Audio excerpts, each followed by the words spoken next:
कुछ ऐसे व्यक्तित्व होते हैं जो सारी सीमाओं को पार कर कुछ ऐसा काम कर जाते हैं जिसके कारण दुनिया उन्हें अलग दृष्टि से देखती है। ऐसे ही एक व्यक्तित्व हैं प्रोफेसर चौथीराम यादव, जो सामाजिक अन्याय के शिकार समाजों के एक अनूठे व्याख्याता हैं और देश भर में घूम घूम कर अपनी बात को जोरदार ढंग से रखते हैं। प्रोफेसर साहब सिर्फ शानदार वक्ता ही नहीं हैं, बल्कि सामाजिक न्याय से जुड़े आंदोलनों में सक्रिय भूमिका भी निभाते हैं। बेशक आज ये हिंदी जगत के महत्वपूर्ण जन बुद्धिजीवी हैं, परंतु इनकी यात्रा 32 दांतों के बीच एक जीभ की ही तरह रही है।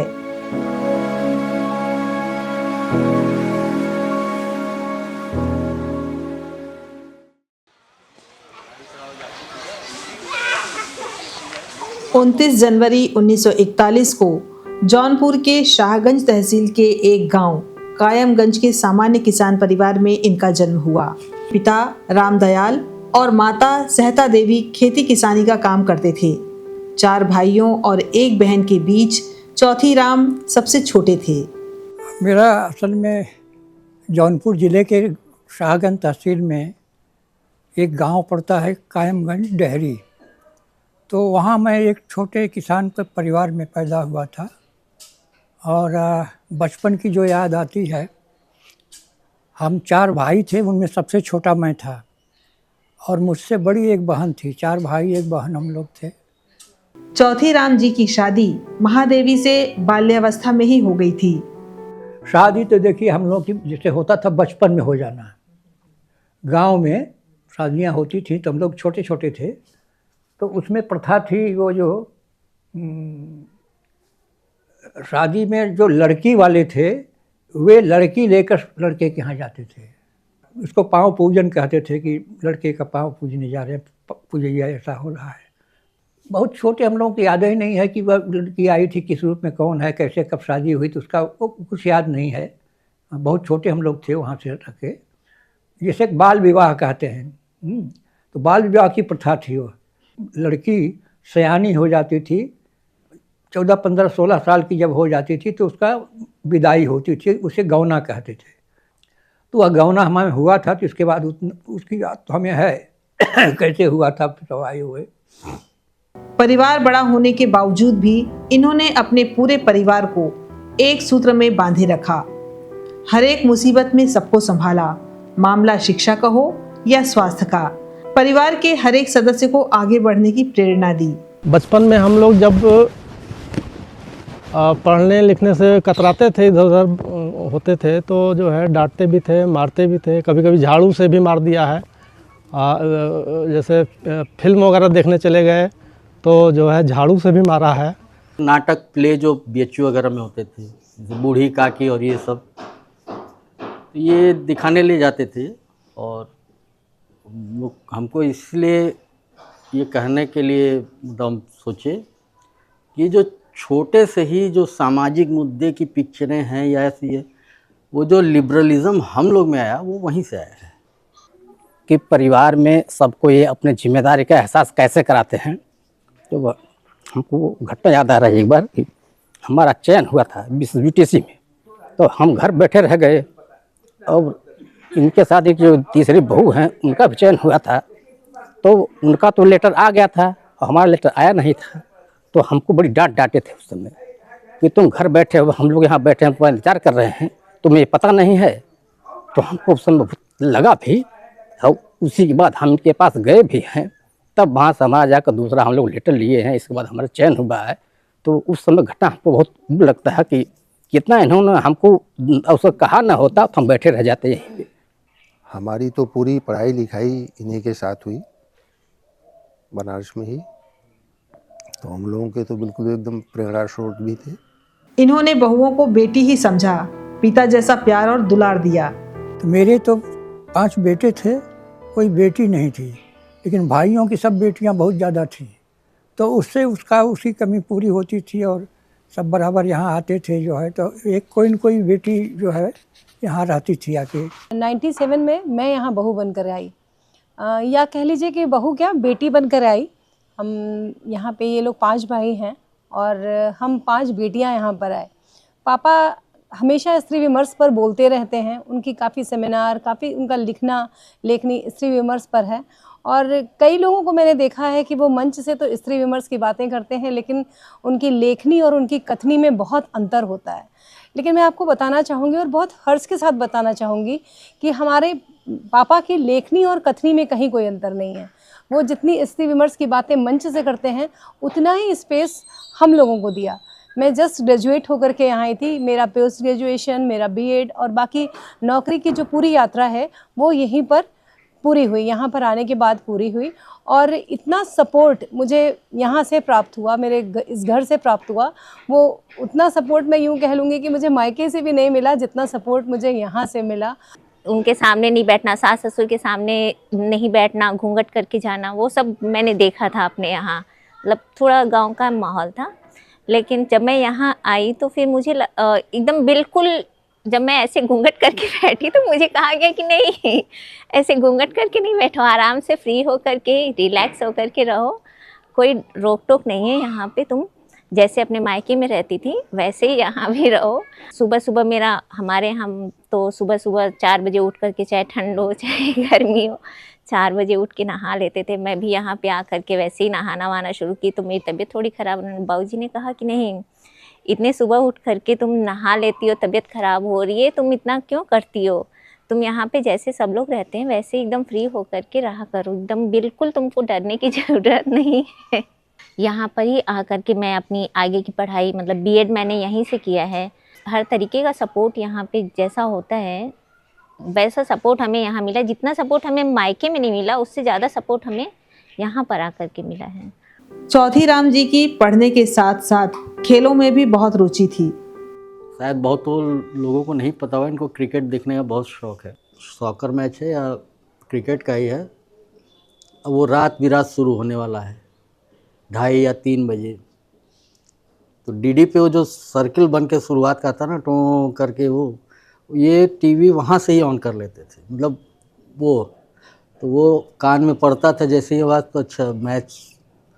तो हम भी, नींद गहरी है लेकिन उठ के आते थे। और हम छोटे से ही चाय बना रहे हैं, चाय हम बना लेते थे और मैं चाय बनाता था इनके लिए। हम लोग दोनों लोग बैठ के, तब तक अगर 1-2 भाई जग गए तो आ गए, नहीं तो हम लोग देखना शुरू हो जाते थे।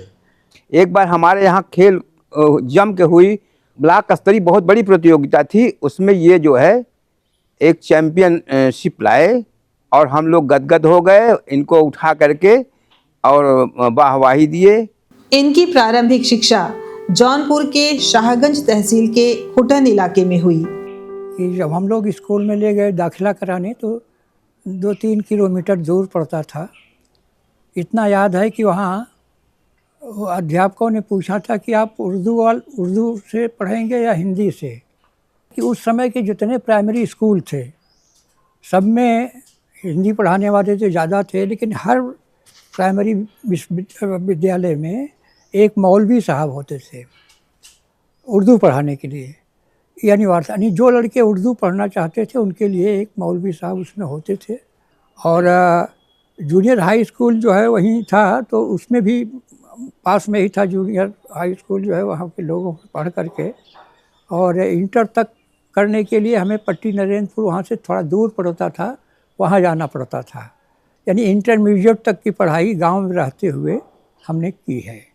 इंटर की पढ़ाई नेशनल इंटर कॉलेज पट्टी नरेंद्रपुर से करने के बाद स्नातक की पढ़ाई के लिए ये काशी हिंदू विश्वविद्यालय वाराणसी आ गए। यहीं से हिंदी में एमए और पीएचडी भी किया। और इंटरमीडिएट के बाद जब बीए में एडमिशन हुआ तब यहाँ बीएचयू में आए।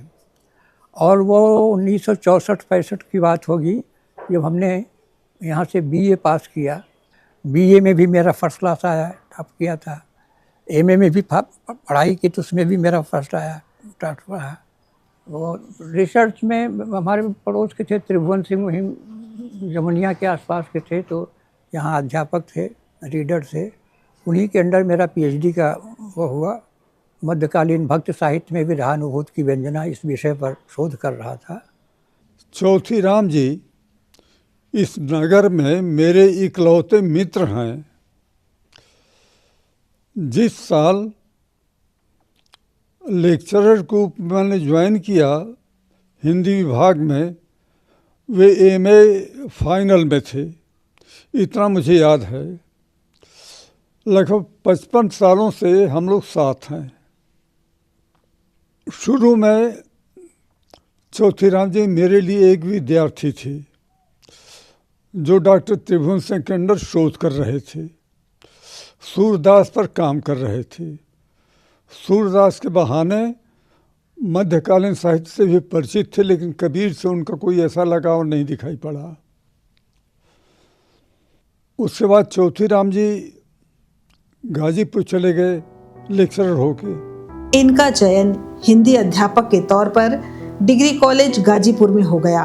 गाजीपुर डिग्री कॉलेज में वांट निकली थी, वहाँ मैंने भर दिया था। तो उसमें मेरे शोध प्रबंध जमा करते ही मैंने वहाँ से मेरा डिग्री मिलते ही वहाँ से एडमिशन हो गया था, तो जब हो गया 6 महीना वहाँ गाजीपुर में रहा। किसी तरह मकान वकान लिया, सब कुछ हुआ। बच्चे बच्चे भी थे, इन लोगों को भी लेके गया मैं, शादी हो चुकी थी। 6 महीना के बाद बीएचयू में एक वांट निकली, सायंकाल यहाँ सायंकालीन विद्यालय चलता था और वो कमच्छा पर चलता था, तो उसमें मेरा एडमिशन हो गया था। 1971 से 2003 तक लगभग 33 साल चौथीराम जी ने बीएचयू के हिंदी विभाग में अध्यापन का कार्य किया। यहाँ मेरा एक लेक्चरर के रूप में जब एडमिशन हुआ इवनिंग कॉलेज में, तो 80 भदैनी पर मैं रहता था और वहीं से जाता था। वहीं बगल में काशीनाथ सिंह रहते थे, लेखक थे, तो उनसे परिचय हुआ। माने परिचय तो ऐसे भी जानते थे हम लोग, लेकिन उस तरह की आत्मीयता नहीं थी।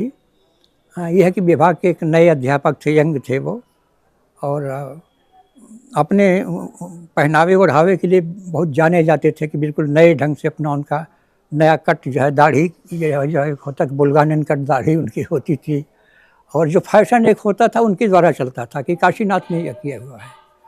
साइकिल भी लिया था तो एकदम लाल साइकिल किसी दूसरे ढंग की अपनी उनकी होती थी।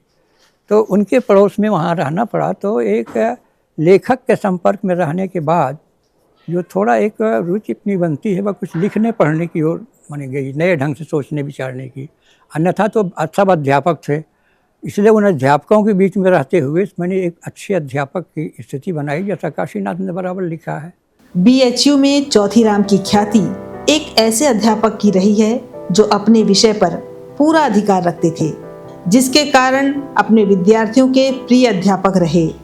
मैं समझता हूँ कि जब तक चौथीराम यादव काशी हिंदू विश्वविद्यालय के हिंदी विभाग में अध्यापक रहे, तब तक उन्होंने सिर्फ अध्यापन को ही अपना आधार बनाया और कक्षा में जिस तन्मयता के साथ वे सूरदास, मीराबाई या अज्ञेय की रचनाओं को पढ़ाते थे, विद्यार्थी एकदम मंत्रमुग्ध अवस्था में अपने को पाते थे।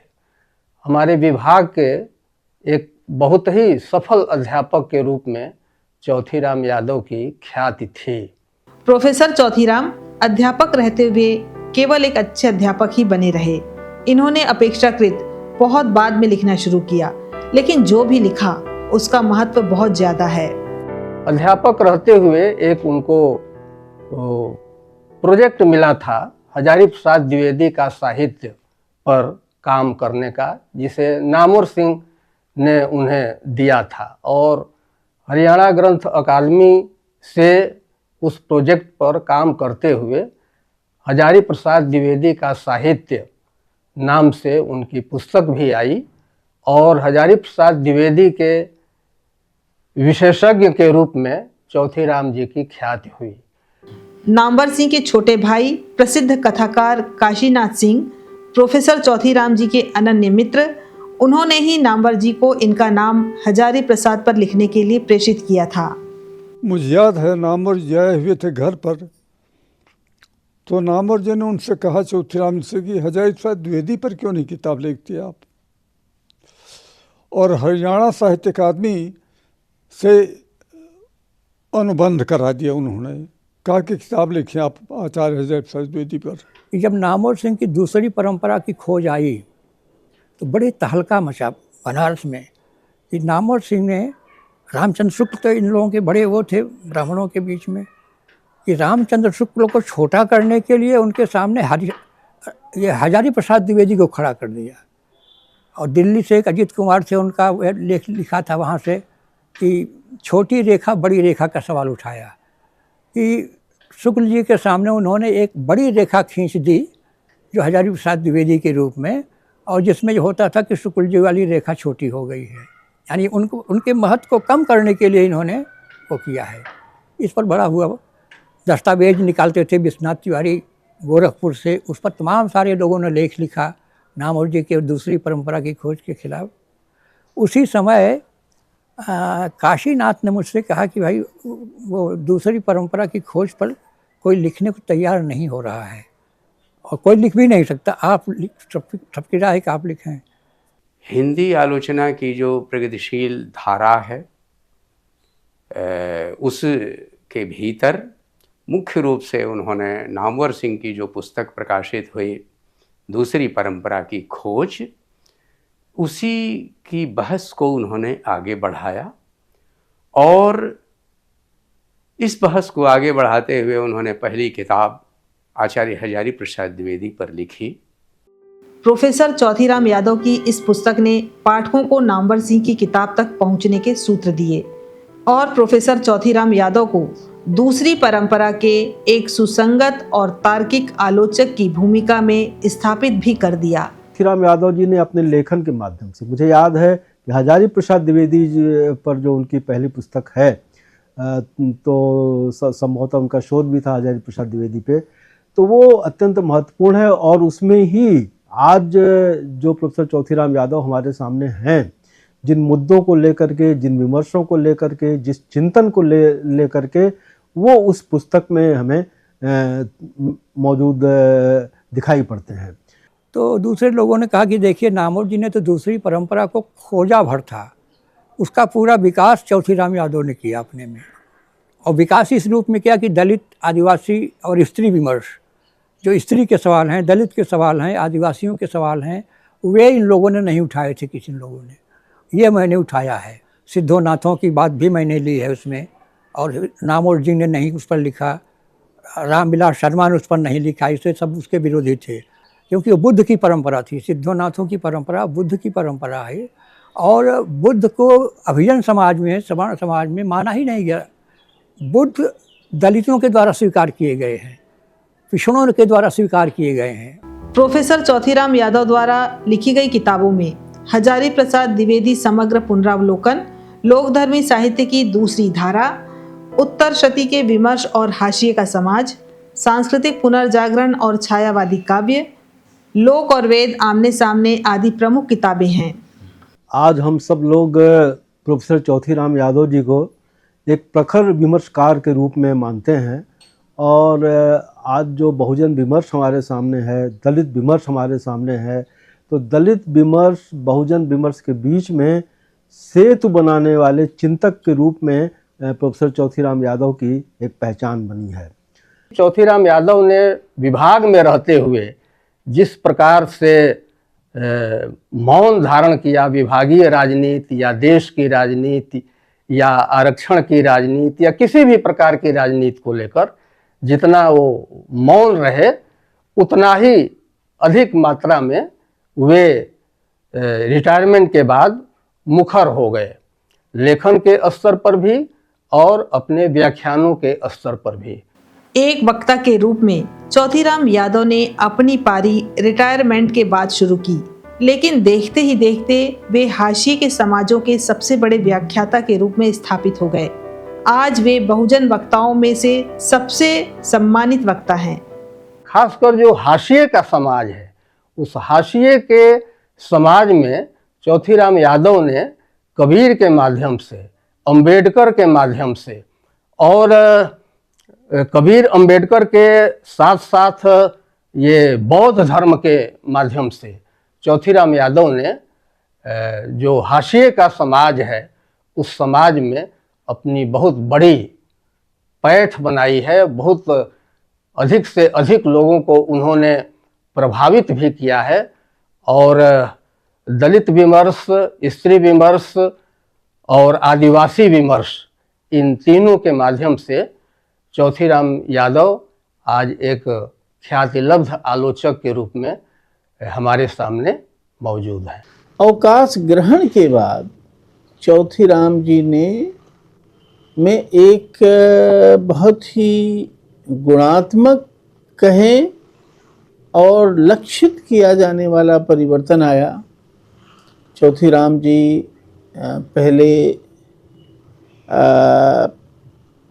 जो एक अध्यापक जैसा उनका जो व्यवहार था, जो व्यक्तित्व था, अब वो एक सकर्मक बुद्धिजीवी के रूप में वो ट्रांसफॉर्म हुए।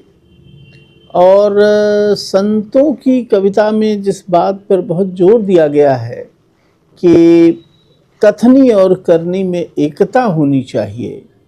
प्रोफेसर चौथीराम जी अनेक आंदोलनों में सक्रिय भागीदारी के लिए भी जाने जाते हैं। उन्हें देखकर लगता है मानो वे शब्द और कर्म की एकता स्थापित कर रहे हों। प्रोफेसर चौथीराम यादव के व्यक्तित्व की परतों को समझना हो तो उस काकश को भी समझना होगा जिसमें वे अकेले थे और अपनी काबिलियत से स्वयं को स्थापित किया और अपनी जगह बनाई।